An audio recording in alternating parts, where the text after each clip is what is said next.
Hi చూడండి friends, మా ఊర్లోనైతే 2 రోజుల నుంచి వర్షాలు ఇలాగా కంటిన్యూషన్గా కురుస్తూనే ఉన్నాయన్నమాట.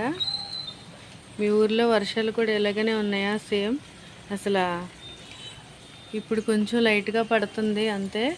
ఇందాక దాకా వర్షం అయితే ఎక్కువగానే ఉన్నది.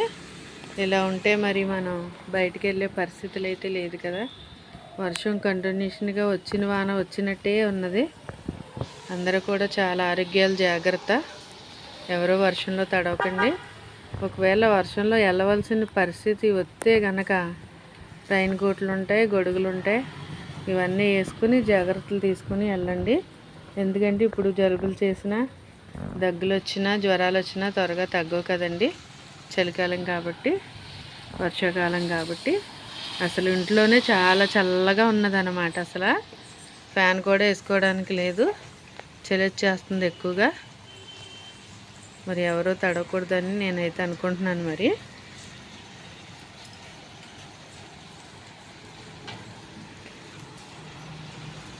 చూడండి, బాగా తడిసిపోయినాయి.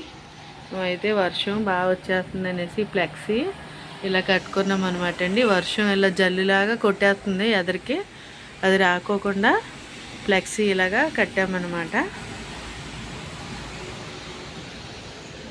చూడండి, మొత్తం గిన్నెలు అన్నీ తడిచిపోయినాయి.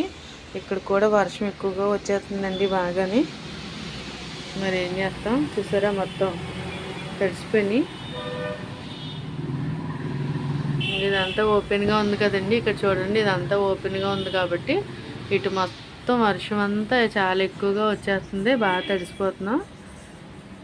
లోపలికి కూడా చల్లి అయితే వచ్చేస్తుంది. ఏం చేస్తాం మరి, అయినా తప్పదు ఇంక అలా ఉండడం. మీరు కూడా దయచేసి ఎవరో తడవకండి. వర్షంలోకి బయటకు ఎవరూ రాకండి ఫ్రెండ్స్. మీ ఊరిలోనూ కూడా ఇలాగే వర్షాలు ఉన్నాయా? నాకైతే కామెంట్ చేయండి ఫ్రెండ్స్. మీ ఊర్లో వర్షాలు ఉన్నాయా లేవా అనేది కామెంట్లో పెట్టండి.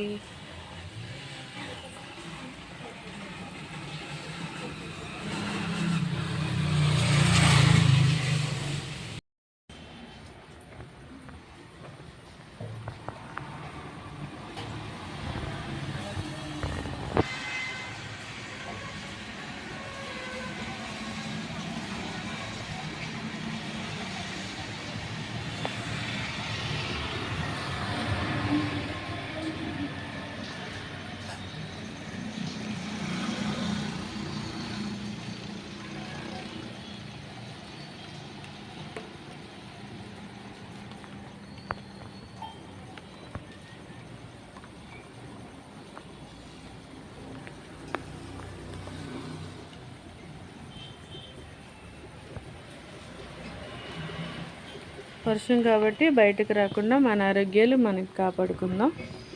ఓకే ఫ్రెండ్స్, మరి బాయ్.